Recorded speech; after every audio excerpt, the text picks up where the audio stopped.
Olá, boa noite, tudo bem? Hoje a gente tem uma live muito especial, uma convidada muito especial, que logo que ela aparecer aqui, a gente já começa o nosso bate-papo. Mas antes eu vou dar alguns recadinhos. E eu começo com um recadinho muito importante. Eu e a Maria Laura Pozobon Spengler estamos organizando um mini curso em prol de pessoas em situação de rua. Ou seja, nós vamos ministrar um curso, né? Mini curso, de 6 horas, divididos em 3 dias de 2 horas. E queremos abordar o livro de imagem e o livro objeto. E toda a renda é em prol, então, às pessoas em situação de rua. Acontecerá no dia 30, 31 de agosto e no dia 1º de setembro. Até hoje, até as 23h59, fazendo a transferência, o TED, o Pix, é R$100 o curso, né, pelos 3 dias. E a partir da manhã, 150. Basta fazer o pagamento direto, né, para a conta da paróquia São Miguel Arcanjo, do padre Júlio Lancelotti, e depois enviar para a gente o comprovante, tá? Então serão 3 dias muito especiais, então se você ainda não se inscreveu e gostaria de ajudar nesta causa, é só mandar fazer o pagamento e depois mandar o e-mail confirmando. E na bio do Instagram tem o formulário de preenchimento para que a gente possa enviar os textos, tá? Bem, a Débora ainda não chegou, mas eu vou contar um pouco do que vai ser este dia, né? Ou esta noite. Nós vamos falar hoje sobre o design, tanto que o título da nossa conversa é O que é o design e quem é o designer no livro para a infância. E a nossa conversa ela vai girar em torno de três eixos. A Débora chegou, já vamos começar. Que seria o design enquanto área do conhecimento, enquanto essa técnica, né, que está envolvida no processo de produção do livro e também como apresentação estética deste objeto. Então, eu vou apresentar a Débora. Boa noite para todo mundo que está chegando, que já chegou, né? Enquanto eu falava do nosso mini curso, sejam todos bem-vindos mais uma vez. Débora, eu vou te apresentar e já te chamo. Então, vamos lá. Quem é a Débora Barbieri? Fora a pessoa que sempre me faz gastar muito, porque vira e mexe ela indica um livro maravilhoso e eu não resisto e acabo comprando. Ela atua como designer editorial há mais de 20 anos. É também autora e pesquisadora em literatura de infância. Foi agraciada com o selo Seleção da Cátedra Unesco de Leitura PUC-Rio em 2019, com 2 livros, Maia e Mia e a Tromba, que são alguns dos livros que publicou em parceria com o coletivo Baba Yaga, do qual é fundadora e membro desde 2016. Sua trajetória acadêmica inclui bacharelado em comunicação social, pós-graduação em design gráfico e mestrado em literatura e crítica literária pela PUC de São Paulo, com título obtido a partir de financiamento pela CAPES. É ainda pesquisadora do grupo de pesquisa A Voz e a Escrita Infantil e Juvenil, Práticas Discursivas, também da PUC. Então vamos lá, vamos chamá-la para este papo. Tchau, tchau, tchau. Vamos ver. Oiê! Oi, tudo bom? Tudo bem? Boa noite, seja bem-vinda. Obrigada. Muito feliz de você estar aqui. Bem, eu começo a nossa conversa, já que o título é O que é o design e quem é o designer no livro para a infância, com uma perguntinha para você. Bem, vamos falar sobre esse assunto, mas o que é o design? Quem é o designer? E como Débora tem essa vida pelo design, quanto a designer, quem é essa Débora? Conta pra gente. São 3 perguntas em uma. Tá bem. Não, primeiro eu queria te parabenizar aí pela sua iniciativa, né, com essas lives. Eu achei super bacana a proposta de abrir esse espaço informal de diálogo entre pesquisadores, né? Acho que essa atmosfera assim de bate-papo dá abertura para que profissionais, artistas e outros interessados no assunto se aproximem um pouco mais da pesquisa. Afinal, a gente está aqui falando de assuntos super complexos com a profundidade que eles merecem, mas aí em uma linguagem super acessível, longe de toda a formalidade de congresso, de seminário. E o que é mais importante, né, a partir dos nossos perfis nas redes. Então, isso quer dizer que a gente está aqui sempre aberto para o diálogo, para trocas, né? Foi uma ideia muito, muito bacana, parabéns. Aliás, como tantas outras, né, que você tem colocado em prática, como rifa, bingo, que eu não sei como você dá conta de tanto. E o que mostra que a sua generosidade vai além do âmbito da pesquisa, né? O que eu acho que te faz uma pessoa muito especial, que eu admiro demais. Então, eu fiquei super feliz com o convite, apesar de eu não ser, assim, uma super pesquisadora, né? O meu tempo é muito dividido entre a pesquisa, entre a atuação profissional e o fazer artístico. Eu não sou, assim, aquela pesquisadora full-time, mas, por outro lado, eu percebo que estar no mercado, ter o trabalho autoral, me permitem aí um olhar especial, né, diferente dentro do universo da pesquisa. Assim como a pesquisa me fez crescer muito como profissional e me deu força para me posicionar também como artista do livro. Então, te agradeço pelo convite. Queria agradecer também as minhas mestras, Maria José Paula, Elizabeth Cardoso, os meus colegas aí, pesquisadores do grupo Voz Escrita Infantil e Juvenil, um grupo de amigos muito queridos e muito sabidos. E tem um fã-clube já aqui, né? Como acho que foi o Luiz que falou, né? Que os likes começaram a pipocar sem parar quando você começou a falar. E eu agradeço, eu sei que o tempo quanto é corrido nesse momento do pandemônio mais ainda, né? De você poder tirar um tempinho para vir conversar com a gente. E eu acho que eu dou conta de fazer esse tanto de coisa, porque eu tenho alguns planetas em gêmeos, então acho que são 5. Então, assim, eu devo ser umas 10 pessoas. Mas, na verdade, esse momento aqui é um momento. Eu tenho muita vergonha, né? Não sei se dá para perceber, que eu não levo muito jeito, não.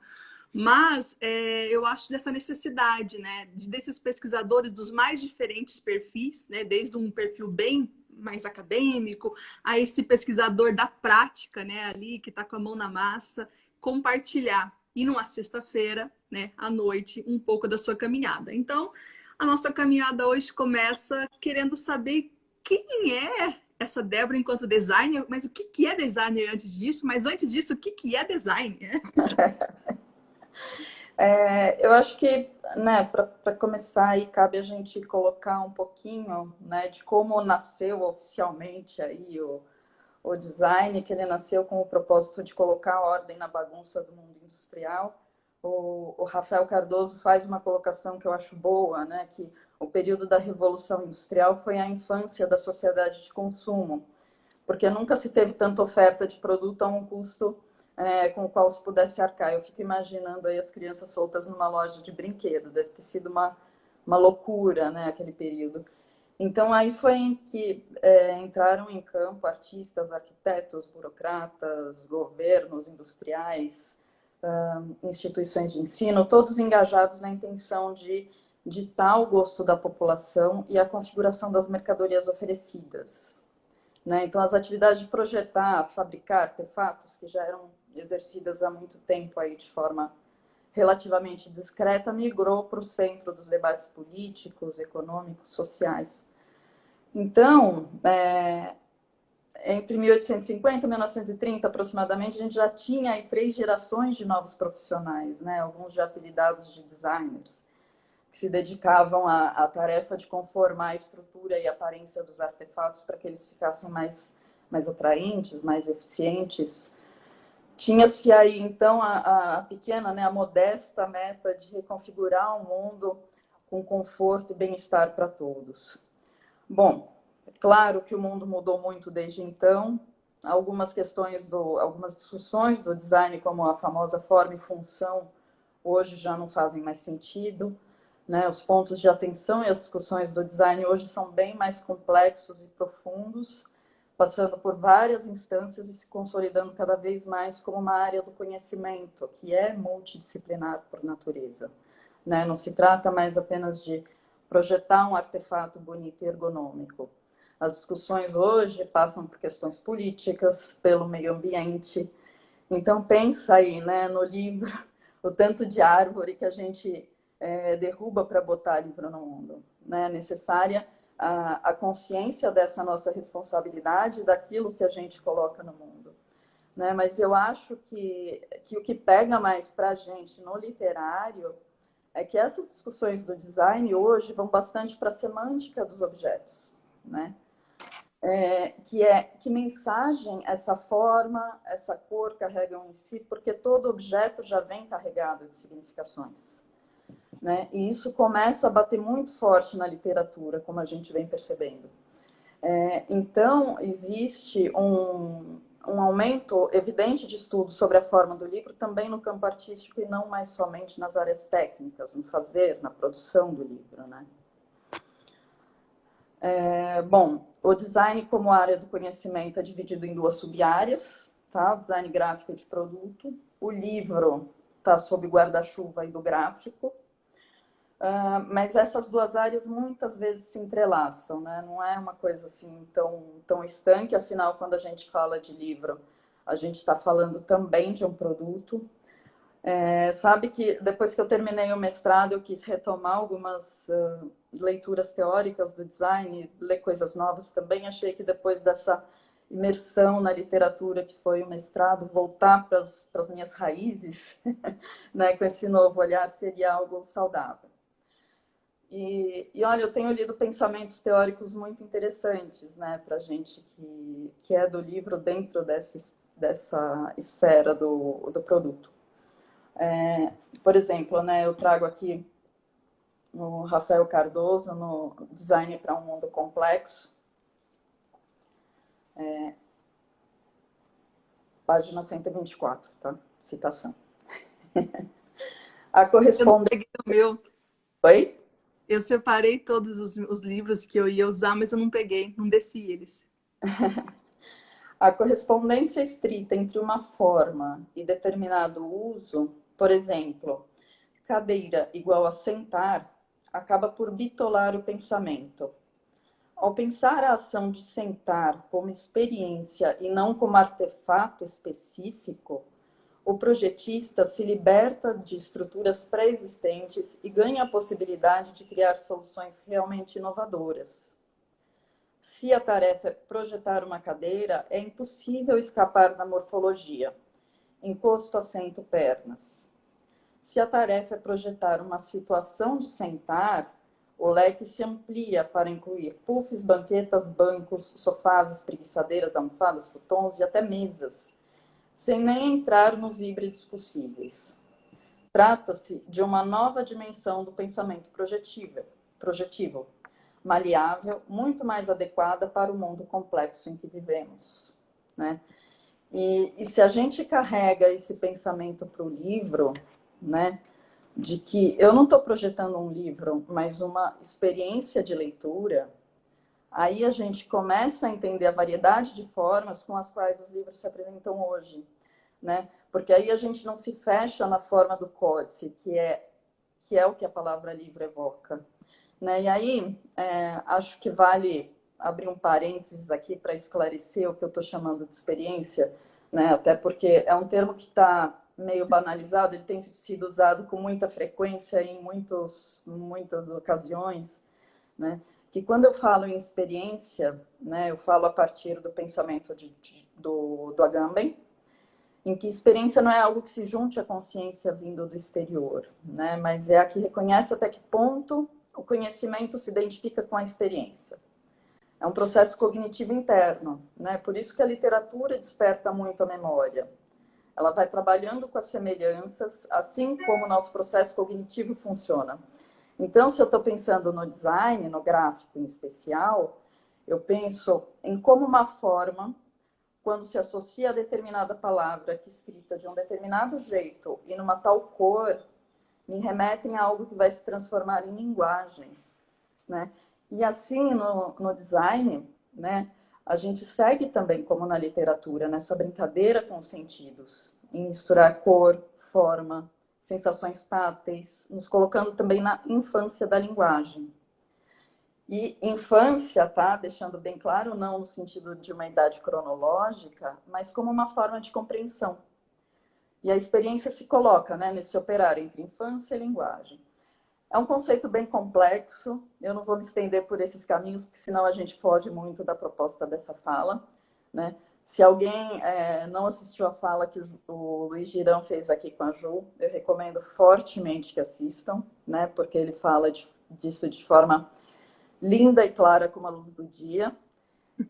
Eu só quis dar essa pincelada para que essas conexões fiquem evidentes, né? Porque no final das contas a gente está aí falando da mesma coisa, só que de jeitos diferentes, né? E, bom, se a gente está falando de uma área do conhecimento, acho que cabe colocar qual a formação de um designer, né? Bom, o designer é um profissional que pode se formar numa faculdade de desenho industrial ou numa especialização em design, né? Tem muitos que fazem faculdade de comunicação, de arquitetura, por exemplo, e que acabam enveredando pelo design profissionalmente e aí vão buscar formação específica, né? Que é o meu caso, por exemplo. Eu venho da comunicação. Mas o que é importante colocar, tá, é que faculdade não forma designer, né? É um profissional que se forma trabalhando, produzindo, porque necessita de um conhecimento que é muito empírico, tá? Eu não estou dizendo, pelo amor de Deus, que faculdade não é importante, né? Eu digo, inclusive, que faculdade é fundamental. E também não estou dizendo faculdade não forma designer num tom de trago verdades, porque muitos teóricos do design abordam essa questão, tá? O fato é que não é em um trabalho de disciplina, não é em um TCC que você vai aprender a fazer de verdade, né? É fazendo infinitas vezes, errando um monte, contratando ilustrador errado, estragando muito papel, tretando com gráfica, doidado, né? Não tem jeito, é mão na massa. Acho que é isso, respondido a princípio. Respondido. E o que é interessante pensar, né? Você citou a live com o Girão e também deixa eu ver, a semana que vem é a Cássia que está aqui com a gente sobre literatura para bebê. E na outra semana, Joana Marques vem falar sobre experiência, porque a gente conhece, a gente ouve falar bastante da experiência, mas só a pontinha do iceberg, né? Pensando tudo isso, né? Da onde que veio, quantos filósofos, quantos pensadores vão discutindo, e até o mais comum que nós acabamos conhecendo, lendo, que é o Larossa, né? Bebeu muita gente bebeu antes que foi bebendo antes. E você fez esse passeio, né? Falando do design, como ele se constitui, e aí e falando como se forma um design, como é esse sujeito, e aí eu entro para uma pergunta que é o desdobramento dessa, né? Qual é o papel, então, do designer e a sua importância, né? Você traz ali a área, né, em que ele atua, por onde ele pode estar caminhando, mas beleza, ele faz o quê, né? E por que ele é importante? Por que a gente, num livro, e cada vez mais é uma tendência de aparecer esse nome que antes, como ilustrador, ficava tantas vezes velado. Por quê? Conta pra gente. Opa! Fiquei emocionada aqui.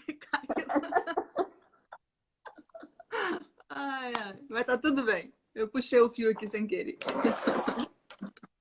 Bom, acho que primeiro, né, é importante ter consciência de que o designer, que é a pessoa que executa um determinado projeto, ele responde a toda uma estrutura mercantil, né? Ele não se dedica aí apenas ao artístico. Então, é preciso entender qual é o escopo do trabalho do designer. O que, assim, é uma incógnita para muita gente, né? E não porque as pessoas conheçam por completo o processo de produção do livro, mas porque os processos variam muito de uma editora para outra e de um livro para outro. Bom, eu passei aí os últimos dias preparando algumas aulas aí para o Lugar de Ler, né? Que eu vou dar um curso lá agora em agosto. Depois, no final, eu conto um pouquinho. Eu vou fazer. E quando... Ah, é? Deu certo. Que bom. Ai, que medo. E quando eu parei, né, para entender o que de fato eu e meus colegas de profissão fazemos aí, é que eu tive a dimensão da quantidade de conhecimento que a gente precisa ter para colocar um livro no mundo, né? Que a gente nem se dá conta. E aí eu reafirmo aquela questão, né? De que faculdade não forma designer. Então, eu estava falando da aula, né? Para fazer essa aula, eu consultei alguma bibliografia específica, então juntei com a minha experiência profissional e aí eu desenhei um esquema com o designer no centro da produção do livro, né? Porque o foco estava ali, afinal de contas. E é aí que você percebe como o designer precisa entender de todo o processo para desenvolver um projeto, né?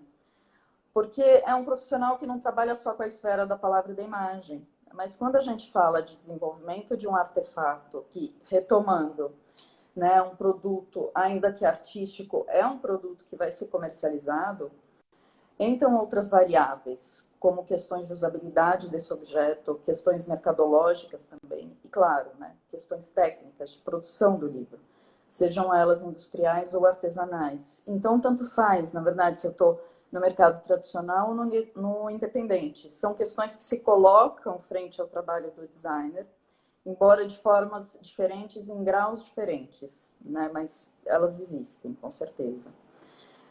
Então, entrando um pouco em cada uma dessas áreas de atuação do designer, né, para a gente começar a entender aí esse escopo de trabalho, quando a gente fala em texto e imagem, que falando por alto, assim, eu já cito autor, editor, ilustrador, pesquisador iconográfico, fotógrafo, enfim.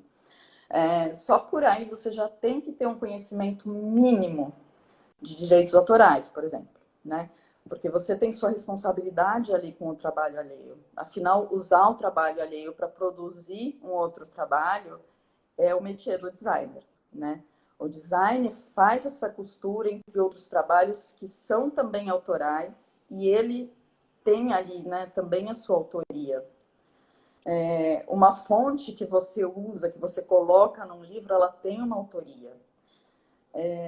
Eu tenho um caso aí de uma editora que eu trabalhei, que um colega meu, designer, ele estava fazendo um livro literário e era um livro juvenil que abordava a questão de drogas na adolescência, né? Então era a história de uma garota que começou a usar drogas na adolescência. E aí ele contratou para fazer esse trabalho um ilustrador que tinha um trabalho maravilhoso de colagem com fotografia. Então ele fotografava e fazia colagens e fazia uma série de intervenções sobre essas fotografias. E um trabalho super forte, né? Ficou belíssimo, assim, no conjunto. E beleza, livro pronto, publicado, nas lojas. A mãe da menina que foi fotografada veio reclamar direitos, né? A menina menor de idade. Imagina a treta, né? Bom, ali a gente estava numa editora grande, então o jurídico da editora, né, resolveu a questão, mas imagina, né, isso numa editora pequena, você fecha, né? Você fecha as portas. Então, é preciso um cuidado e, acima de tudo, né? Acho que uma ética profissional que muitas vezes só se aprende quando a gente se depara aí com um problema específico. Bom, existem também todas as questões comerciais que envolvem o livro, né? Então, você precisa entender de estoque, de exposição em ponto de venda, de distribuição, para saber o que funciona, o que não funciona, o que pode, o que não pode, em termos de tamanho, de cor, de acabamento. Então, um livro que é para ficar exposto numa grande livraria, ele demanda um tipo mais sofisticado de acabamento. Tá? Capa dura, talvez cores especiais, porque ele precisa se fazer visível ali no meio de tantos outros.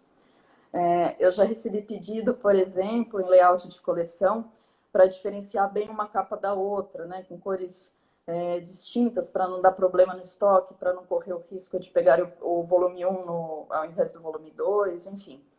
aí já se define muito do que vai ser o livro, né? Da sua materialidade, da sua concepção visual.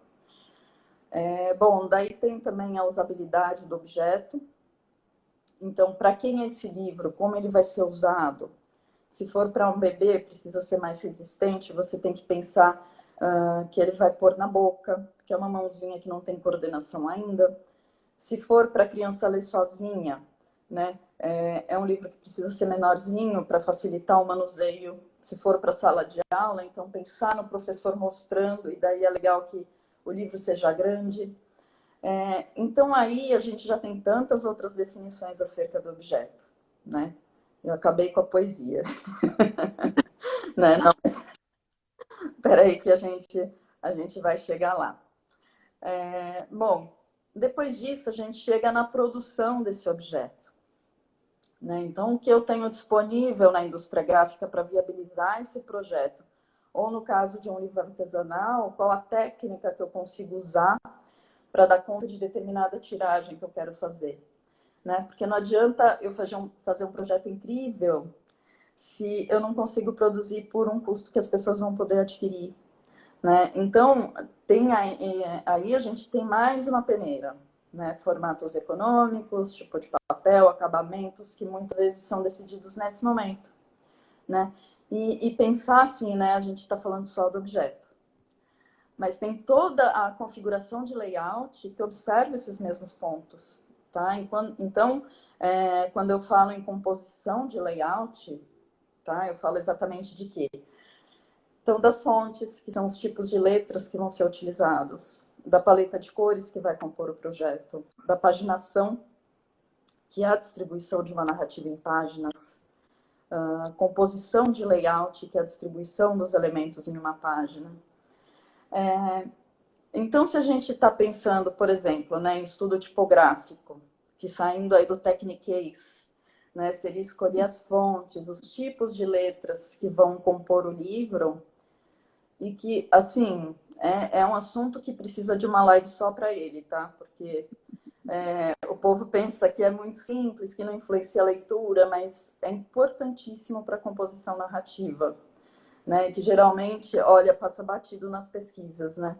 Eu acho que é um tema que merecia, inclusive, uma pesquisa muito bem feita dentro da literatura, né? Tipos que narram. Acho que daria um belíssimo estudo. Bom, fica a dica. Bom, mas voltando, né? Acho que se a gente está falando de tipografia, os mesmos pontos devem ser observados, né? Não é só, é um livro escrito em formato de cartas, então eu vou usar fontes manuscritas. E aí você se depara com zilhões de fontes manuscritas. Né? Então, para fazer a escolha correta, você tem que conhecer os tipos, né? A história deles de preferência, em quais contextos ele já foi usado, para entender se ele de fato vai passar a mensagem correta, a mensagem que eu quero. Eu juro que eu já vi um livro assim, lindo, super poético, de uma autora maravilhosa, diagramado em Comic Sans. Eu assim, eu quase tive um treco. Né? Eu acho que é interessante também que existe essa consciência, no seu caso, pela profissão, e a impressão, a percepção daquele que não tem o domínio, que num primeiro momento não sabe a diferença de uma coisa para outra, mas que a leitura ali ela torna-se muito mais potente com essas escolhas estéticas, né? E que muitas vezes a gente não entendeu, não acha que não sabe o que significa, né? Uma coisa com a outra, mas que sente na leitura, né? Então, acho que isso é muito legal, porque quantas vezes a gente não entendeu isso que você pontuou ali, sei lá, é por causa da tipografia, não podia ser assim, tinha que ser assado. Mas a gente fala assim, pera, não gostei, tem alguma coisa que parece que não ficou legal. Sabe, assim, a narrativa é boa, a ilustração é bonita, mas tem alguma coisa que me incomodou. Muitas vezes é isso, né? É, exato. E além, né, dessa escolha que deve ser muito adequada com o contexto ali, né? A gente tem todas as questões técnicas, né? Você tem que pensar em quem vai ler, se a fonte manuscrita que eu escolhi vai se sustentar na capa enquanto parte de uma composição de layout, se ela vai ser comercial o suficiente para chamar a atenção ali no meio de tantos outros livros, se ela não vai dar problema de impressão, se ela vai funcionar no papel que eu quero imprimir meu livro, se todos os caracteres são legíveis, se eu tenho dinheiro para comprar essa fonte. Então, assim, a lista ela não é infinita, mas ela é bem grande, tá? E por aí a gente percebe, né, que para fazer um projeto de qualquer coisa, tá? Não é só de livro. É necessário ou um conhecimento grande, assim, ou um trabalho em equipe, né? E para trabalhar em equipe, você precisa entender minimamente o que o outro faz. Afinal, se você precisa de ajuda, você tem que saber a ajuda de quem você precisa e até onde esse outro pode ou consegue, né? Então, esse domínio, o conhecimento do designer, que é tão amplo, que caminha por entre tantos universos e tantas linguagens diferentes, assim, é o que, na minha opinião, propicia a esse profissional se colocar com tanta desenvoltura no universo do livro de infância, né? E é aí que eu te respondo sobre a importância do designer, que eu acredito que, sobretudo, né, seja o olhar. É um olhar que, ao mesmo tempo que é amplo e que entende tudo isso, é também um olhar dos detalhes. Então, é isso. Uau! Eu estava pensando aqui, quando você falava dessas escolhas estéticas, né, do quanto isso compõe ali na construção dos sentidos, enquanto uma camada cínica, né, como algo a ser lido, a, a tramar mesmo, né, no sentido de tessitura, né, desse arranjo. E aí você falou algumas palavras que eu confesso que eu uso, né, quando eu falo de materialidades. Então eu falo, o acabamento, a tipografia, isso, aquilo outro, a dobra, isso são materialidades. Bem, a gente sabe que quando a gente não é da área, a gente comete muitos equívocos, como muita gente chama experiência o que não é experiência, e por aí vai, né? E aí a minha pergunta é, no design, o que se entende por materialidade? O que é materialidade? Ou são materialidades? Já vou anotar aqui. Vamos lá. Polemizando hoje, né? Só os nós da literatura.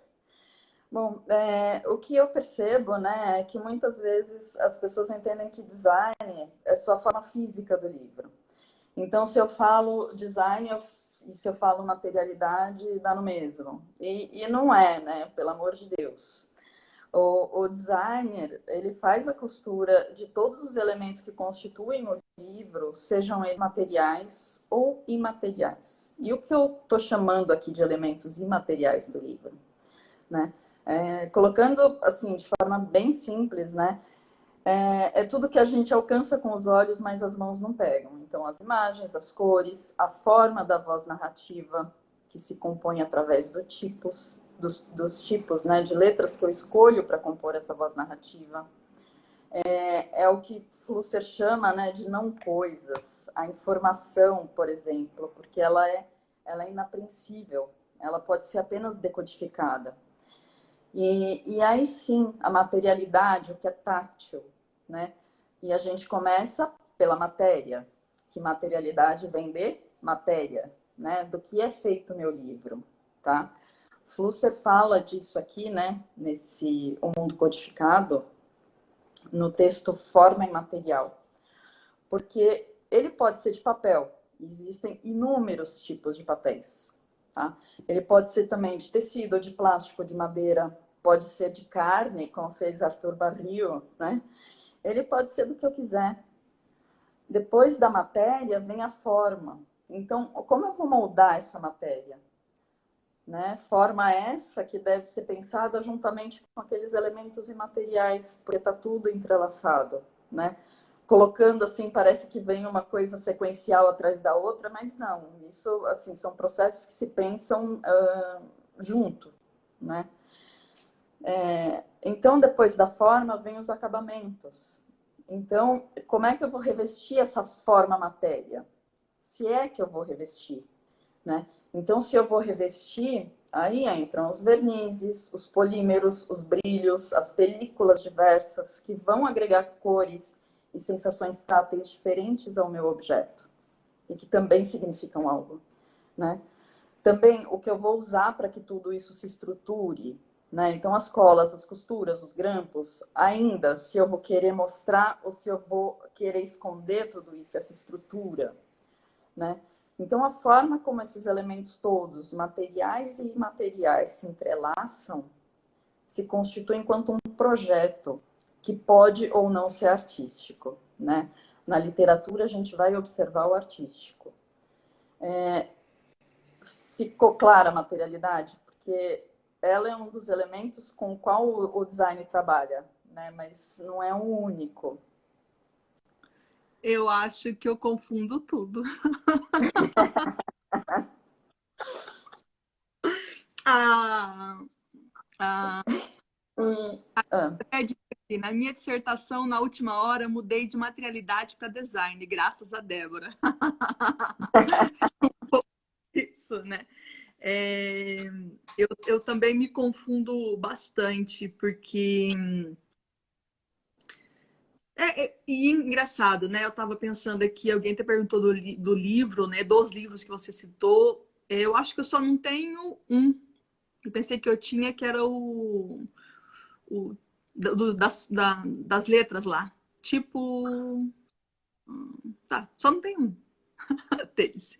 E que de alguma forma, então, já li e as suas referências para nossa conversa hoje. Mesmo assim,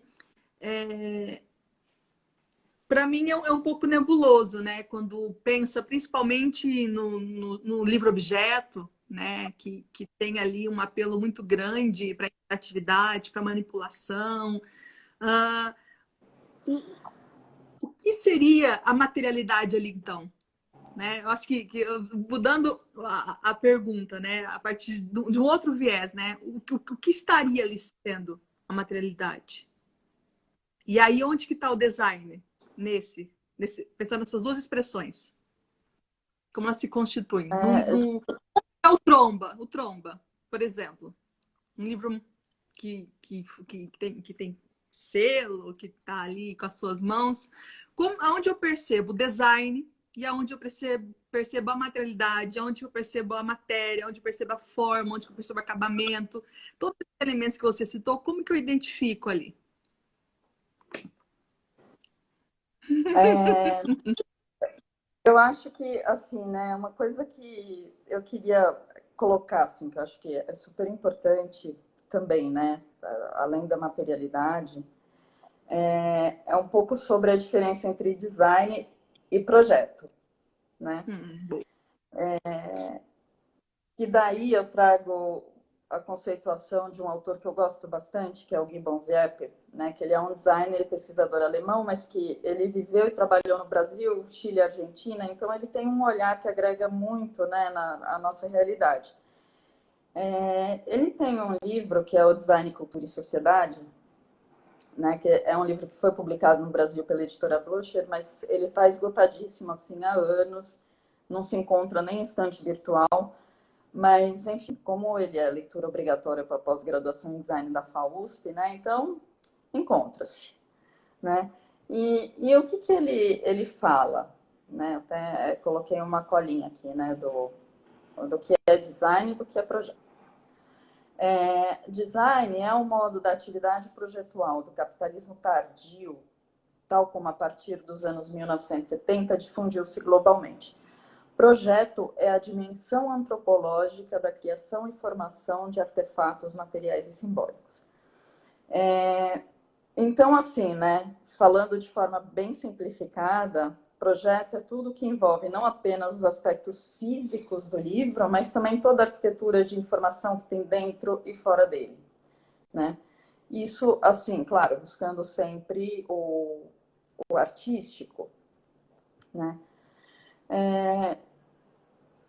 Então, assim, né, quando eu penso nos estudos literários que a gente trabalha com um recorte no qual geralmente se exclui as questões mercadológicas, né, muitas vezes é mais coerente eu falar em projeto do que em design. tá? Porque design eu acho que envolve tudo isso que eu já falei, exposição em ponto de venda, estoque, usabilidade, não que o olhar artístico não esteja presente, como eu falei lá no começo, né? As questões semânticas de um projeto é um ponto de discussão importantíssimo do design, que deve ser observado com a mesma importância das questões técnicas. É que dentro das escolhas que partem de questões mercadológicas, o design feito de forma consciente faz suas escolhas observando aí o artístico, né?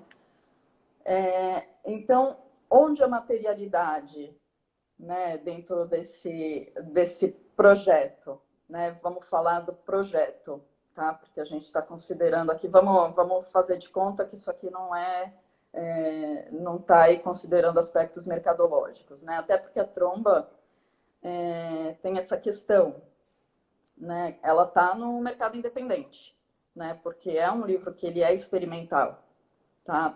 Apesar dele ser do Tino, que é um autor que já é um autor consagrado, que já tem uma obra que é bastante relevante, ele está no independente e não é à toa, né? Porque ele é muito experimental. E justamente por isso, ele trabalha muito a materialidade, né? Ele é materialidade quase que pura aqui. E aí a gente tem outras questões aqui que não são materiais, mas que entram num aspecto semântico que são muito legais também, né? Então eu tenho um elemento que é obrigatório do livro, aqui o ISBN, tá? Que para quem não reparou ainda, o tio Não Zé usa reparei. bigode.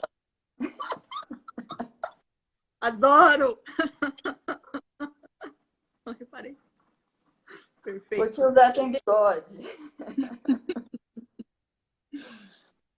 Né? Então é isso, ele é extremamente material, mas junto com a materialidade, a gente tem esses aspectos aqui que são imateriais, que é essa brincadeira, que é essa brincadeira aqui, né, com a carta enigmática, que a gente vai formando as palavras através desse jogo com imagens e tipos, e que, assim, ele está no aspecto do imaterial, né? Ele não se constitui, para mim, não se constitui como materialidade, tá?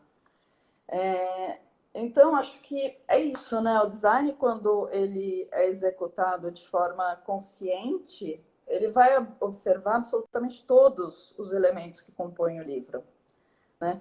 Porque até a burocracia do livro, né? Ela é passível de se tornar arte, de se tornar narrativa. Então, vamos pensar uma outra coisa, né? Vamos pegar, por exemplo, uma outra coisa que é obrigatória no livro, e que as pessoas geralmente não leem. Ficha catalográfica e página de créditos, né? Que é isso aqui, né? Aquela página chata, tá? Então, já que precisa ter, é preciso avaliar de que forma essa burocracia vai atrapalhar menos a leitura, né? De que forma ela vai se colocar aí no meio dessa materialidade que ela vai atrapalhar menos a minha leitura. Então, se eu tenho uma narrativa onde é preciso fazer uma leitura fluida entre capa e primeira página, para que esse leitor deguste essa entrada no livro de forma mais saborosa, mais lenta, eu vou colocar esses elementos lá no final, para que não exista essa quebra na leitura, né? Por outro lado, se eu tenho uma narrativa que finaliza de forma que arrebate esse leitor, eu preciso deixá-lo em suspensão. Então, eu vou colocar essa página lá na frente. E, assim, sempre de forma bem discreta, né? Eu até tenho 2 livros aqui, que eu trouxe, que são da mesma editora, da Jujuba, tá? Porque isso, muitas vezes, é uma definição editorial, tá? As editoras, algumas têm um padrão, tá? Então eu coloco sempre lá na guarda, a ficha catalográfica, eu coloco sempre na página 2. Isso eu acho que engessa muito, né, para a gente na literatura de infância. E aí eu trouxe esses 2 exemplos, por quê, né? Marcel Selmar que é um livro que o Morricone aqui ele já brinca muito, né, com a orientação do objeto, né, com a materialidade, através desse jogo com imagem e palavra. Então, ele já faz a gente abrir o livro ao contrário, tá? Então, Selmar e Marcel, ele tem esse jogo aqui de palavras com imagens, né, algo que se refere ao céu e algo que se refere ao mar. E aí, quando a gente abre e que a gente tem essa guarda, né, a guarda é um elemento obrigatório do livro capa dura, porque ele é o que segura, né, ele é o que estrutura, ele segura a capa ao miolo, então todo livro capa dura vai ter esse papel que é meio diferente, né? E aqui, o que acontece? Ele continua narrando pela cor, né? Então, Selmar e Marcel, e aí a gente mergulha nesse azul, né? Que tem de céu e que tem de mar. E aí ele faz uma dedicatória aqui bem...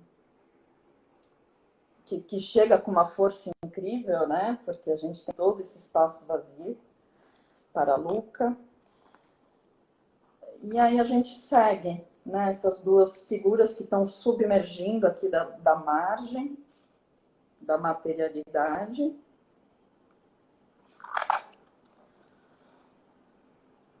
Continuam submergindo.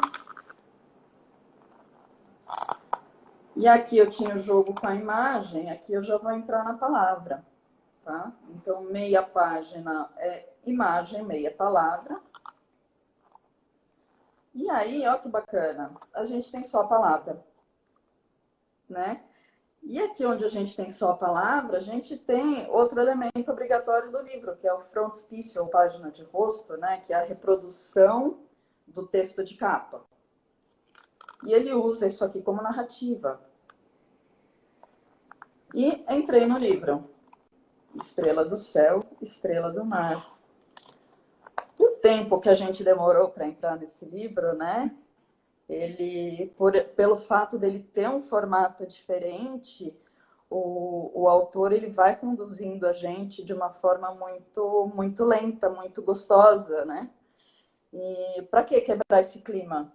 Né, com a ficha catalográfica lá, com a página de créditos, então ele vai jogar aqui no final, né? Depois que ele terminou, entra, inclusive aqui depois da biografia dele, tá? E aí a gente vem aqui para a Princesinha Medrosa, que é do Odilon, que é outro cara que também manja bastante de fazer livro. E aí o que eu tenho nessa capa, né? A Princesinha Medrosa, a gente tem essa imagem dessa personagem que está dentro, né? Porque afinal ela tem medo, ela está no dentro, está aí protegida por 4 paredes. E bom, né? Claro, o autor ele está trabalhando aqui em cima de um clássico, né? Do conto de fada. Então tem toda uma tradição, apesar de ser um livro contemporâneo, ele tem toda uma tradição que vem do conto de fada. Então a gente abre já numa cor super tradicional, super clássica, né? A Princesinha Medrosa. Aí o frontispício aqui, né? A página de rosto já no lugar certo, onde geralmente a gente encontra. Aí a ficha catalográfica. Já é uma entrada diferente, né? A gente já se depara com o que é mais clássico, assim, no livro. E, pumba, acendeu uma luz, só que ainda não começa, né? Ele entra aqui com uma citação, que a gente vai aí fazer uma reflexão, né, para tudo que está por vir. Ainda a dedicatória. E aí sim, era uma vez, tá? E como ela começou no dentro aqui, né? Ela começa essa narrativa entre 4 paredes. E a questão dela é sempre se libertar, né? Se libertar desse medo. E que ela termina assim, né? No fora. Então a gente tem essa vista do lado de fora desse lugar que ela tá. E fim. Né? Pronto, chega.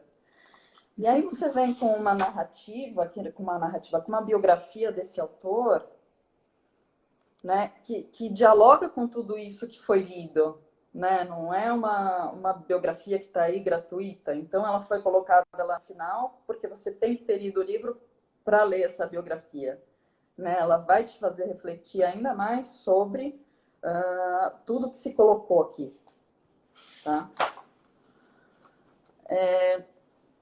Então, assim, né? Tudo é muito pensado.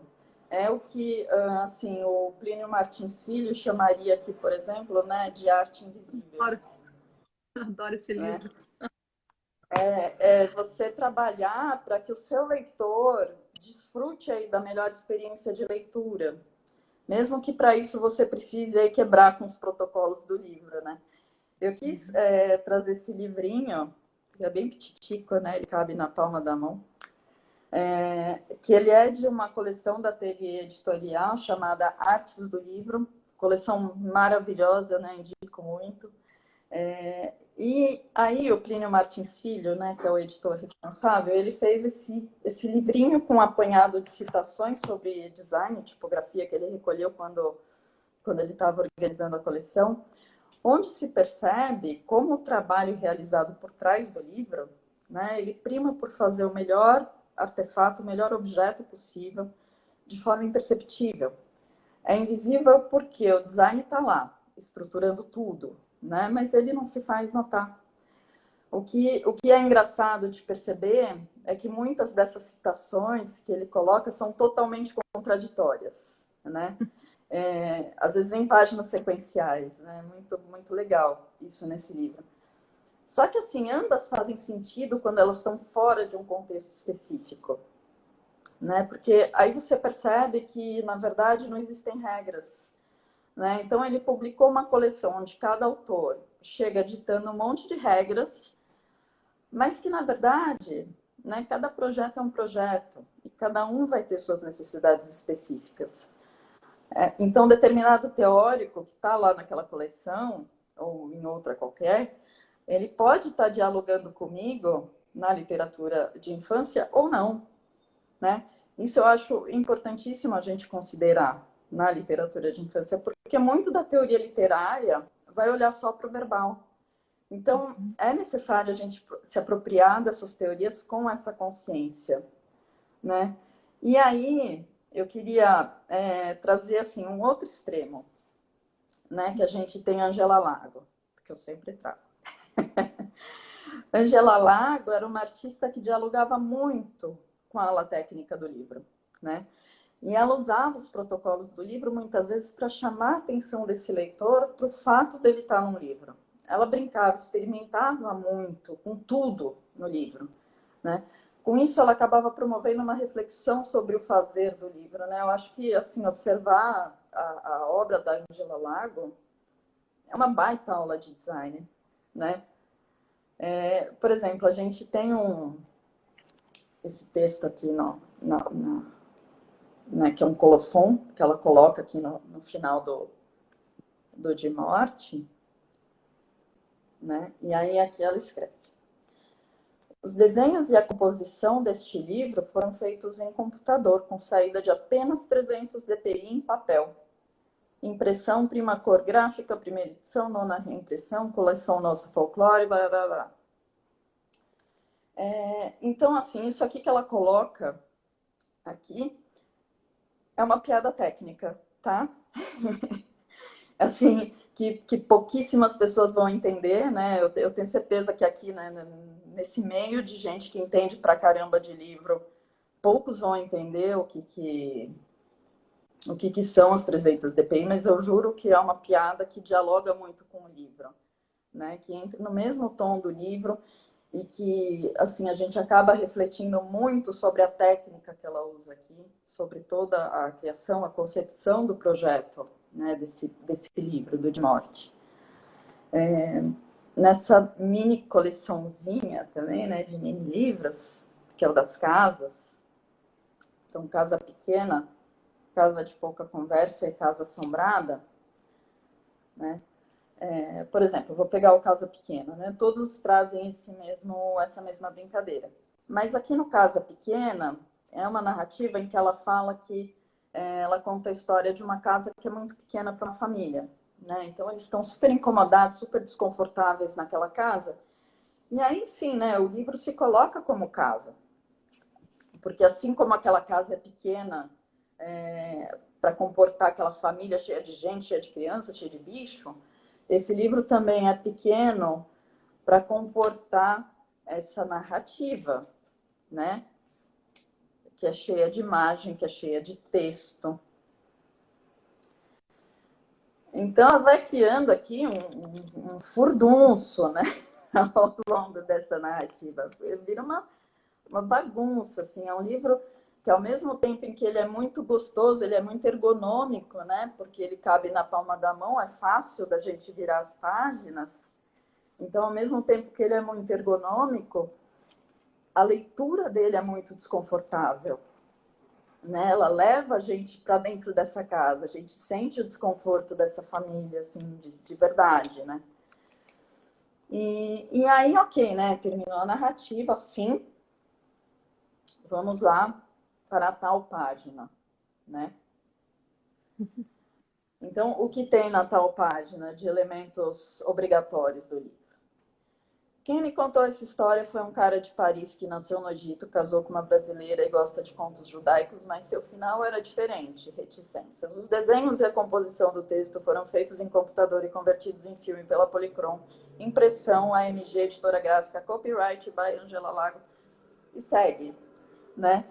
Então, a gente sai dessa bagunça que é o livro, entra na bagunça que foi o processo criativo dela, né, que está todo encaracolado aqui, todo bagunçado.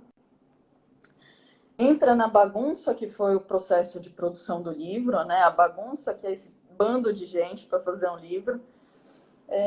Enfim, isso acaba também por se tornar narrativa, né? E aí eu queria só trazer esse que é uma loucura, assim, que eu não vejo muito falarem dele, né? Que é Um Ano Novo Danado de Bom. Conhece? Não. Ela vai, Eu, ela sempre vai, eu não conheço. a princípio, né, eu olhei para esse livro e achei ele esquisitíssimo, né? Ele é cheio de composição estranha. E aí eu guardei assim para ler no momento que eu tivesse com tempo e cabeça fresca para ele. Porque a gente nunca deve subestimar um livro da Angela Lago, né? Ela te leva para uma leitura tão densa e porque tudo nele fala. É uma loucura, né? Eu recomendo muito, mas tem que ler de verdade, assim, porque senão você não chega nele, né? Ele traz um livro dentro do livro, né? Isso aqui é um livro que está dentro do livro físico. A gente começa com essas loucuras, né? Que a Angela Lago promove. E aí a gente segue lendo sempre, né? Nesse livro dentro do livro. Então ela já trabalha com duas margens aqui, né? Duas, assim, né? Que se a gente for considerar, são várias margens. E a margem é um elemento importantíssimo do design, né? A margem, a mancha de texto, né? Então ela já leva a gente, assim, para a percepção do livro, né? Do objeto, da materialidade. E aí também, outra coisa que ela faz aqui, que é muito louco, que a gente começa a ler, e aí a gente começa a notar uns números aleatórios, assim, nas ilustrações. Dá para ver? Dá. Número 13. Então a Toda gente tá... ilustração tem um número. Cadê? Isso são os números das páginas, que acabam entrando na narrativa, né? Então, eu acho muito, muito bonito, assim, né, de ver como a burocracia vira arte, quando se tem essa consciência criativa com esses elementos que pouca gente dá bola, mas que é fato que eles estabelecem uma relação com a narrativa a ponto de eles mesmos se tornarem narrativa, né? Então eu me pergunto, né? Onde isso é paratexto? Peritexto, epitexto, whatever, né? No livro de literatura tradicional, sim, pode ser, tá? Mas na literatura de infância, como a gente entende hoje, a gente não cabe, né? Porque, sim, é óbvio que imagem não é para texto, sobrecapa não é para texto no livro de infância. Mas esses outros elementos que a gente quase nem nota e com os quais o design lida de forma tão habitual e cuidadosa, também não são, né? Porque eles muitas vezes narram, né? Eles estão ali estabelecendo uma narrativa, né? E, bom, acho que... Não, pode falar. acho que é isso, né? Respondi e viajei, mas tudo bem. Maravilhoso. Essa parte do paratexto, então, eu acho que é incrível, principalmente quando a gente pensa no livro ilustrado, né? Que o Genê, ele trazia no livro que a ilustração era um paratexto, né? Então a gente vai observando, e a capa, como isso, principalmente no livro ilustrado ou no livro de infância, né? Isso é potente. Mas voltando um pouquinho, eu tenho uma séria mania de fazer mapas mentais, mapas conceituais, tudo eu gosto de pôr nas caixinhas para quando colocá-las, tirá-las das caixinhas, né? Então, eu tenho esse exercício quase esquizofrênico, né? De querer romper com todas as barreiras, no final colocar tudo dentro de pacotes e depois de novo romper de novo, e nesse exercício contínuo e sem fim. E aí eu fiquei pensando aqui, fiz até um desenho. Vou até mostrar. Fiz umas circunferências aqui. Então, dentro da sua fala, poderíamos dizer que o design seria esse grande guarda-chuva, né, que incorpora o projeto. Aí eu devo chamar de projeto gráfico ou só projeto? Acho que projeto. Acho que Só projeto é mais projeto. adequado. E aí esse projeto abarca materialidade, que abarca uma imaterialidade, que estaria nesse fluxo, né? Desse casamento, desse arranjo, de que forma uma coisa que aparentemente não estava ali para compor essa, como, não sei ainda formular, mas como o ISBN, por exemplo, ali no Tio Zé, ele cria algo que não está visualmente pronto, né? Está nesse processo da experiência leitora, na interação da leitora. Poderíamos dizer, então, que seria essa grande cebola? Então, teríamos o design, o projeto, a materialidade, em diálogo, né? Ali, num fluxo, acho que até no interfluxo, né? Com essa imaterialidade. E tudo isso compondo, então, o que a gente teria, em especial, num bom livro de infância, ou num bom livro ilustrado, num bom livro objeto, né? Esses que exploram bastante essa questão do design. Você acha que poderia dizer isso? Sim, sim. Cortou um pouco, assim, ficou um pouco confuso, porque a sua fala ficou um pouco cortada, a internet deu umas pipocadas, mas pelo que eu consegui pegar, assim, eu acho que sim, sim. Eu pensei design, aí projeto, materialidade em diálogo com a imaterialidade. E tudo isso junto é o que provoca no livro objeto, no livro ilustrado, depende de qual livro de infância, essa potência, né? Então, tudo isso está nesse arranjo. E aí, com essa Muito bom, reflexão, não, muito bom, é isso mesmo. Agora eu consegui pegar tudo. Muito então, bem. eu vou Parabéns, doutora. revisar minhas coisas na tese, então. Espero que fique salva para eu poder te citar. Vamos lá. Senão tem que fazer aquelas citações difíceis lá quando o negócio não tem registro. Mas vamos lá. Pensando nisso, Débora, a gente entra num terreno espinhoso, né? Eu acho que toda vez que a gente pensa em livro de infância, nessa concepção que o Girão traz, né? Eu estou dizendo assim, eu sei que não é ele o inventor da expressão, né? Tem o grupo de vocês ali que já há algum tempo, desde do Voz de Infância, a Paulo já vinha trazendo essas reflexões, tal. Mas, assim, dizendo ele, porque foi para quem está assistindo, acompanhando, nós temos essa fala o que seria um livro de infância, né? E quando a gente cai nesse universo, também tivemos até outras lives aqui, a gente pensava o quanto muitas vezes esse objeto livro, né, ele esfacela algumas fronteiras, ao ponto do cara que é escritor, não, melhor, o cara que era ilustrador também funciona ali como ilustrador, que também funciona muitas vezes como designer. Então, nesses projetos mais contemporâneos, esses lugares, se é assim que eu posso chamar, né, dessas personas que produzem ou que estão ali articuladas para a produção do livro, esses lugares, essas instâncias autorais, elas são diluídas, né? E aí é muito comum, muitas vezes, a gente ter uma expressão como fazedor de livros. O cara que pensa nisso tudo misturado e junto, né? Bem, bomba tacada, a minha pergunta é: como o designer se coloca nesse meio em que a gente tem os trem tudo misturado?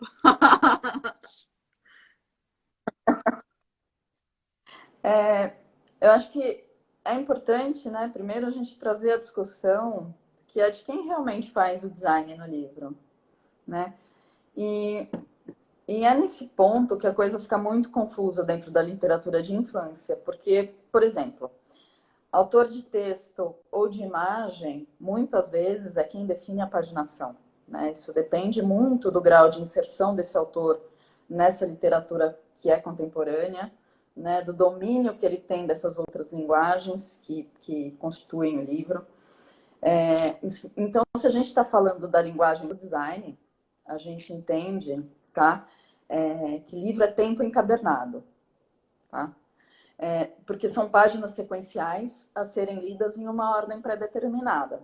Então, por exemplo, se eu quero dilatar o tempo em uma narrativa, eu dedico mais páginas àquela sequência. Se eu quero que o tempo passe mais rapidinho, eu condenso tudo num espaço mais curto, né, num espaço pequeno.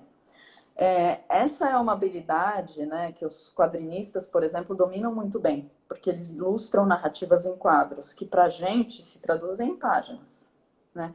E que os ilustradores, que eu prefiro chamar de autores da imagem, eles bebem muito nessa fonte, né? Alguns autores de texto verbal mandam muito bem aí nessa seara também, né?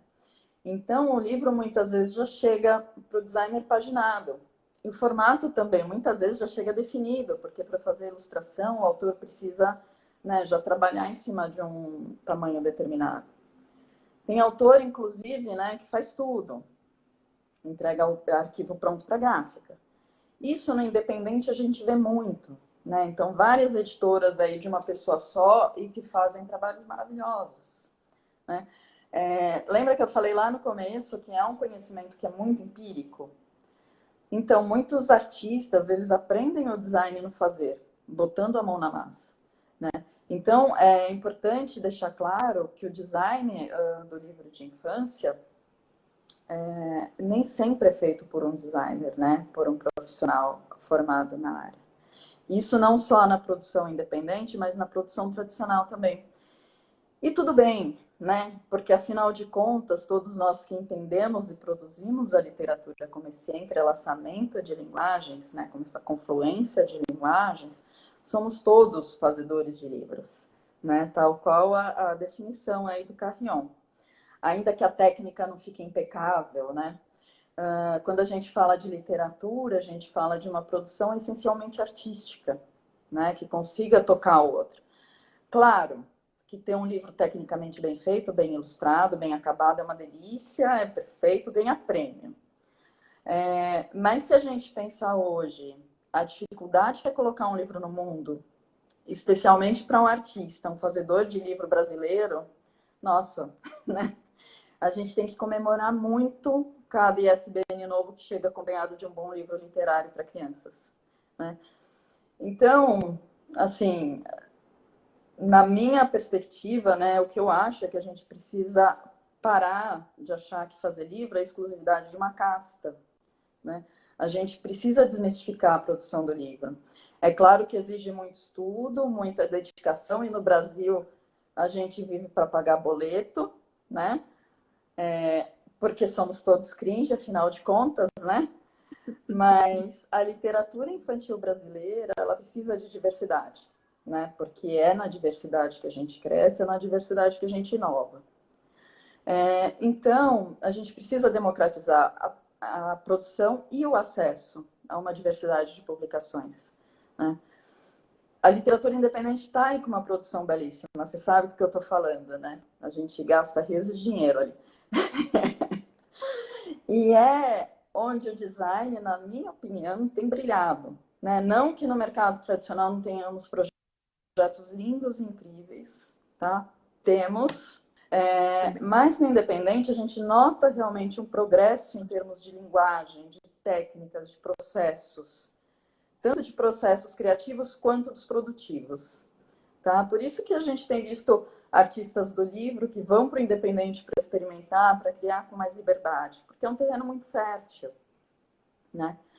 Lá nós já somos todos fazedores de livro assim há bastante tempo, né? Porque as pessoas não sabem como se colocar, como se intitular nesse meio, né? Porque o mundo exige que a gente se coloque numa caixinha específica. Então, na literatura independente, a gente encontra aí um meio que é muito democrático, sem preconceitos, né? Livre para receber criações das mais diversas. Até porque, putz, não, acho que não cabe mais, né? A gente ficar discutindo se determinado objeto é livro ou não é livro, se é palavra, se é imagem, se é design, tudo isso já está consolidado, já se entende que sim, que é literatura, ainda que não se tenha uma só palavra, né? A produção literária contemporânea, ela está aí, né? Está todo vapor, pensando e executando essa linguagem múltipla e linda que é a do livro de infância. Acho que cabe a nós agora entender melhor sobre cada uma dessas frentes em que essa literatura se alicerça, né? E para, na verdade, seguir aí em frente, em uma única frente, né? Que é a do literário. Acho que Na tese, é isso. que é uma coisa que não tem fim, que eu nunca vi,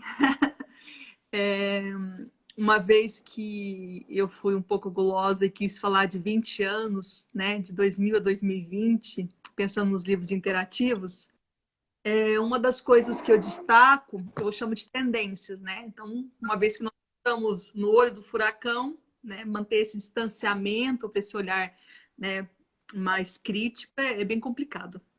Então, eu levanto algumas tendências. Eu acho que a tendência das tendências, se a gente for listar tantas coisas como, até brinco, essa presença do ilustrador, né, desse sujeito que ilustra e escreve, a presença do fazedor de livros, né, principalmente ali no mercado independente, e tantas tendências. Mas eu acho que a tendência mãe de tudo é romper barreiras. Então, acho que a contemporaneidade ela é um convite muito grande a romper, esfacelar diferentes barreiras, né? Então, isso é livro, isso não é livro, quer dizer assim, isso já não é pergunta que se faz mais, né? Mas esfacela aquela noção que se tinha. Quem é que faz isso? Qual é o papel? Qual é a instância autoral responsável? Se a gente for pensar naquela tríade do Antônio Cândido, autor, obra e público, quando a gente pensava em autor, colocava ali como escritor, né? Quando a gente pensa no livro de infância, a gente tem que pensar que não só a literatura para esse público, né? Mas assim, nós temos o capista, no caso, quando não é um livro ilustrado, por exemplo, né? Um livro de contos. A gente tem o designer, nós temos, se é um livro digital ou se é um livro aplicativo, nós temos o programador, nós temos o cara que faz a trilha sonora. Então, assim, são outros mediadores desse processo de instância autoral, né? E isso buga um pouco, principalmente quando a gente pensa em direitos autorais. Mas aí, pensando em tudo isso, eu queria cair num outro momento. E você não sabe desse momento porque a gente não alinhou. Então, o momento são duas perguntas. Pergunta número 1. Se quem está nos assistindo, seja agora ao vivo, e se der certo de ficar gravado depois, tiver que comprar um único livro, né? Um único livro. Fala assim, eu só posso comprar um livro teórico e um livro literário. Que indicação é a indicação afetiva, tá? Então, assim, não se preocupa se esse vai ser o livro que que vai instrumentalizar alguém perceber, sabe, assim, de modo a perceber mais, a emergir mais essa discussão, não. Do seu coraçãozinho, pode ser também da sua produção. Qual o livro literário, ali, livro de infância, assim, olha, quero pensar o design como, sabe, potência, qual seria? E qual livro teórico seria interessante, já que eu posso comprar um de cada, ter em mãos? Mesmo que esteja esgotado, tá? Não tem problema, não. Porque a gente só tá fazendo hipóteses aqui, suposições. Nossa, muita, muita maldade mesmo. Sim? Por isso que a gente não comentou antes, para você não fugir. Pois é. Ah, acho que eu já falei, assim. Eu gosto. Putz, é difícil. Eu gosto muito desse teórico. Ele não é teórico, na verdade. Eu gosto dele porque ele é teórico e não teórico, né? Eu Ele é um gosto compêndio. desse compromisso. Eu gosto desse descompromisso, porque você percebe uma costura aqui no meio, né, entre essas tantas citações, mas ao mesmo tempo ele não é uma citação formal, né? Muitas das citações que tem aqui eu fico louca, né, querendo saber, nossa, mas de onde ele tirou isso? Porque eu queria entender melhor, né, de onde veio isso, esse contexto, e ele não me entrega. Então eu acho esse um teórico muito legal, porque ele te força essa reflexão, né? Ele te traz, assim, ele não te dá de bandeja. Ah, eu tirei daqui, vai lá procurar o contexto, né? Então ele te força a elaborar o teu próprio pensamento. Então esse aqui é um que eu gosto bastante, assim. Agora, putz,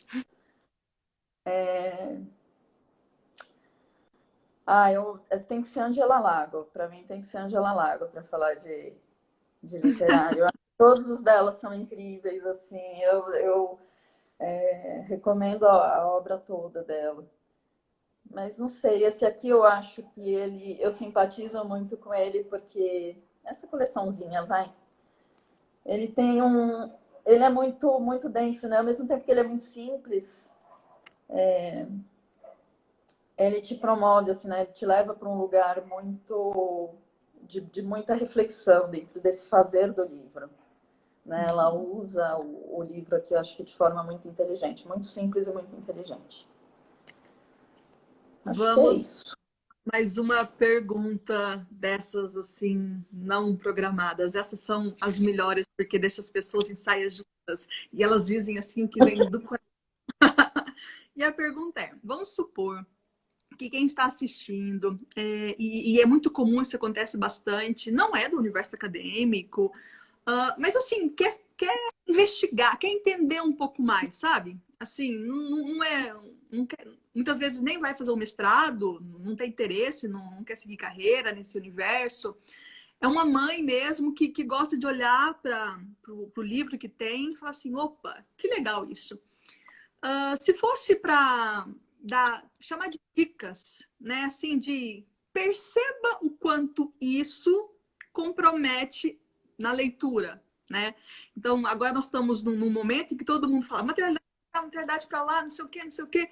E muitas vezes convidando a olhar esses elementos constituintes do livro e os seus efeitos de sentido. Então, a minha pergunta seria essa. Se você fosse dar dicas, ou estilo assim, olha, você que ali é um leitor e que gostaria de olhar com um olhar um pouco mais, chamar de técnico, né? Um pouco mais afinado, o que é necessário observar, né? Nessa composição enquanto efeito de sentido, né? Então, por exemplo, Suzy Lee, bem, a margem ali, ela compõe um efeito de sentido. Existem vários livros, como você mesmo pontuou, o que você ajudou na produção, que o código de barras ele compõe ali, né? Então, o que a gente deve observar? Pode trazer exemplos se você quiser. Putz, para mim, acho que tudo, né? Eu pego Eu o acho, livro, olho na capa já. sim, exatamente. Eu acho que é um bom parâmetro. Assim, a passagem de leitura de capa para miolo, né? Acho que essa leitura que a gente faz entre capa e miolo é muito importante. Ela tem que te pegar muito, né? Para te levar ali para dentro. Eu acho que isso é um ponto importante, né? Essa transição entre capa e miolo, que a gente muitas vezes percebe como uma coisa separada, mas dentro de uma narrativa é junto, né? Uhum. Outra coisa, as margens, né? Acho que as margens são sempre muito importantes, muito chaves. Eu tô com poucos livros aqui para te mostrar. Sem problema, só contando pra gente. Tá? Ai, adoro. Esse Comprei. aqui eu gosto bastante porque ele é simples, né? Essa fase aqui da Angela Lago é uma que eu gosto bastante porque são livros simples, livro assim com glamour zero, né? Que eu acho que assim, do ponto de vista mercadológico, eles são livros muito pouco atraentes, mas são livros que eles são tão densos, né? Eles são tão complexos. E esse aqui, ele é papel, né? Ele é um cordelzinho, né? Ele é inteiro no mesmo papel. E ele tem esse trabalho aqui com a materialidade dele que é muito bacana, né? Então é um livro que ele não entrega, né? São adivinhas e esse leitor só vai descobrir essa adivinha quando ele abrir aqui. Mas que essa dobra também promove um jogo com a imagem, né? Então acho que essa percepção dessa conexão entre objeto e imagem, ela é muito chave, né? Muito legal. Aqui no De Morte, por exemplo, que a gente tem essa brincadeira aqui, né? Logo no comecinho, na página de rosto, né? Que é muito divertido, assim, isso, né? Ela já chega chutando a porta, né? Desconstruindo a morte quando ela faz isso. Então, acho que são esses elementos, assim, né? A gramatura, né? O tipo do papel, um papel mais fininho, um papel mais grossinho.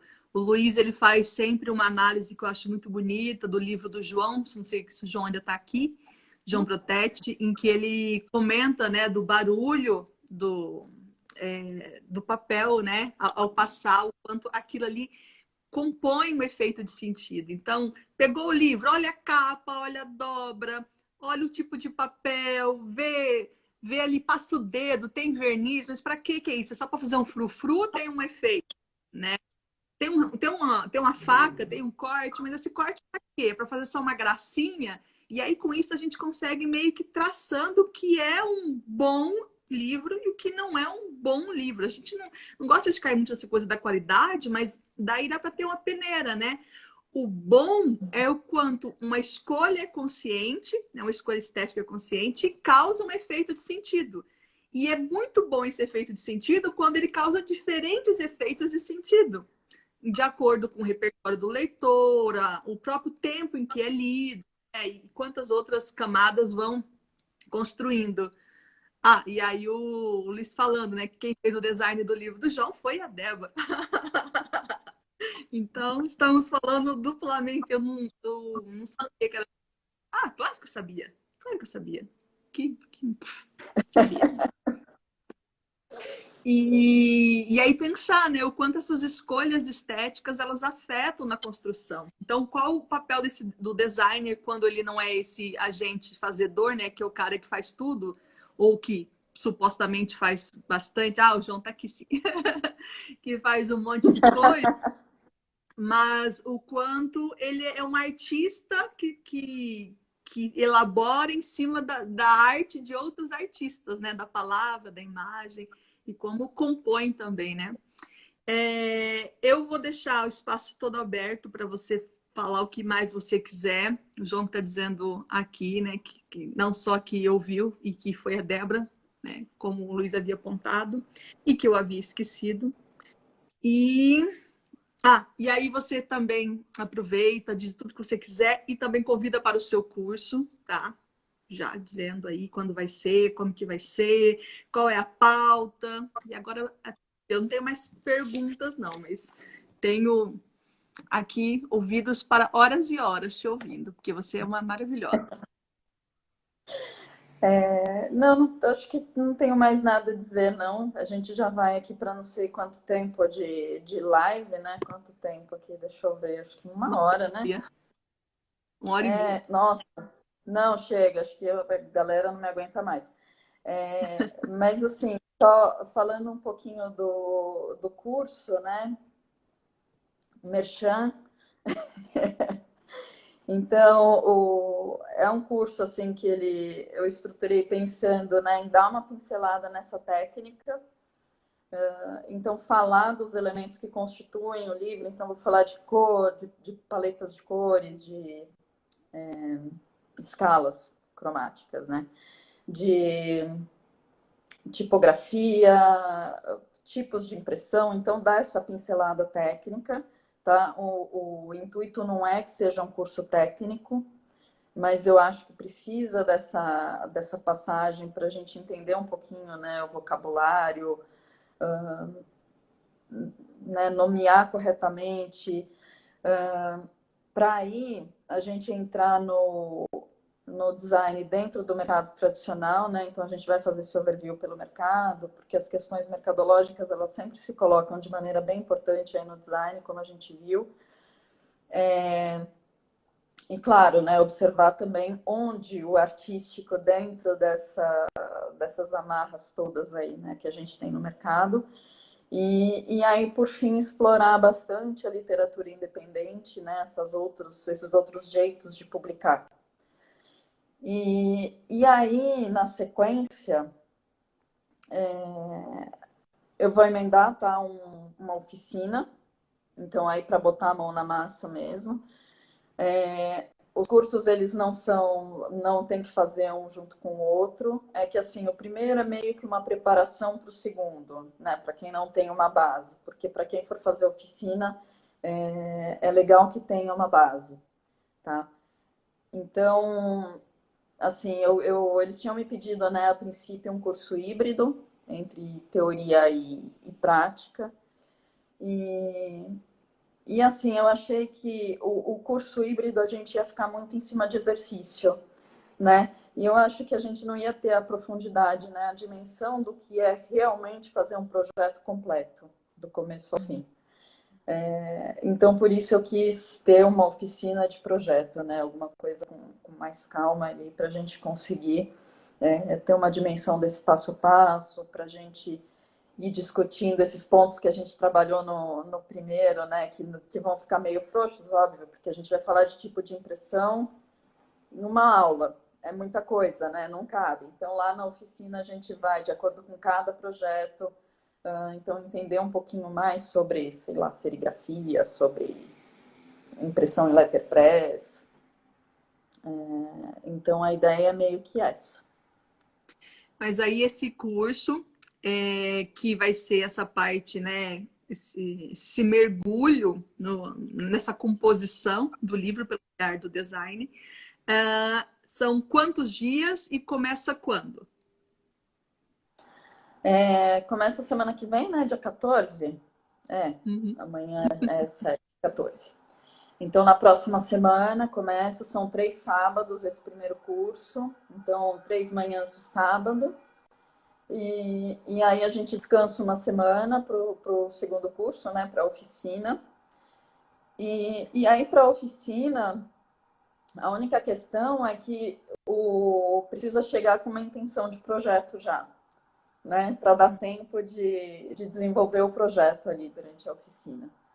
Então a pessoa precisa chegar com. Não precisa ser um original super fechado, mas assim, é interessante que chegue ou com uma forma, ou com uma forma que, né, que a pessoa já tem uma narrativa ali que ela pensa em colocar ali, ou com uma narrativa por imagem, ou com um texto.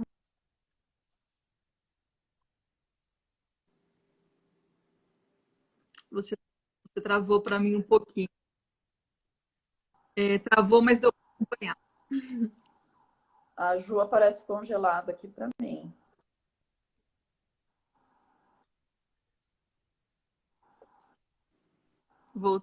Para mim, você que estava congelada. Ah, é? Não, mas eu consegui te ouvir, mas deu uma travadinha. Mas, assim, uma perguntinha para quem está assistindo. Então, assim, dá para fazer dois cursos em um, quer dizer, um mini curso mais a oficina, ou são duas coisas separadas? Eu me inscrevo em um e me inscrevo depois no outro. Ou, para eu fazer o segundo, eu preciso ter uma base ali, né, para conseguir a oficina. São duas coisas, duas inscrições. São duas. São dois cursos separados, né? Você pode fazer o segundo sem fazer o primeiro. E pode fazer o primeiro e não fazer o segundo, enfim. Débora, muitíssimo obrigada pela sua presença. Sou fã incondicional do seu trabalho. Que bom que deu certo, né? A gente precisou remarcar, mas que bom que você veio. Estou muito feliz de verdade. O único senão que eu tenho do chamar de amizade, da nossa amizade, é que você às vezes me põe assim no cheque especial. Então, assim, é algo um pouco triste. Quer dizer, a gente nem usa o cheque sim especial. Já estão querendo voltar com o voto impresso, né? Então, me coloca o Pix no vermelho. E eu fico muito contente de você estar partilhando um pouco de tudo, da sua experiência, da sua pesquisa, da sua paixão por esse universo. Muito feliz de verdade. Para quem está nos assistindo, na semana que vem, a Cássia vai estar aqui, a Cássia Literatura de Berço. Oi, oi, voltou?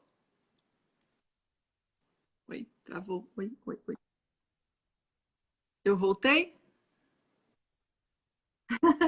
Eu tô te ouvindo. Eu voltei? Oi, oi, oi. Oi, oi. Oi, oi, oi, oi. Voltei? Voltou, para mim voltou. Aí semana que vem temos Cássia, literatura de berço, falando sobre livros para bebê. Na outra semana, Joana Marques, falando sobre mediação de leitura e experiência estética. Na outra semana, Roger Mello. E vamos aí com uma agenda até o final do ano, se nada der errado, se a tese não atrapalhar o percurso, com pessoas maravilhosas como a nossa querida Débora, que está aqui conosco. Vamos torcer para ficar salvo. E, Débora, as últimas palavras são suas. Muitíssimo obrigada mesmo, de coração. Estou muito feliz pela conversa. Eu que agradeço. Boa Então, noite. pessoal, boa noite. Abraço a todo mundo aí. Eunícia, Luiz, João, todo mundo que passou, deixou o recadinho do coração. Tati, todo mundo que está aí até. Beijo para vocês. Até mais. Vamos torcer para ficar salvo. Obrigada, Débora.